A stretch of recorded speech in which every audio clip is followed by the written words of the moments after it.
Good morning. আজ Tuesday 1 April. অগ্নিচন office যাবে না আজকে। দেখো কীরকম নাচছে মাকড়সা। এই দেখো এই দেখো।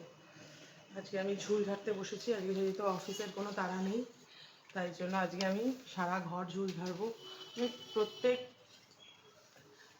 সপ্তাহতেই একবার করে ঝাড়ি, কিন্তু আজকে একটু ডিপ ক্লিন করবো। বুকে একটু ধর, আজকে একটু ডিপ ক্লিন করবো, তো ওই জন্য আজকে কুকুইকে বলে। আর কালকে তোমাদের সারাদিন ভিডিও দেওয়া হয়নি, কারণ আমি একটু ব্যস্ত ছিলাম, দিদিভাইয়ের বাড়িতে ছিল, ওই সব আর কি। চলো আজকে ডিপ ক্লিনটা করে নিই। আজকে একদম ডিপ ক্লিন করবো। ঘর পরিষ্কার ঝাড়া মুছেছি সমস্ত, এগুলো রোজই মুছছি, কিন্তু ক্লিনিংটা রোজ হয় না। চলো টাটা। টাটা।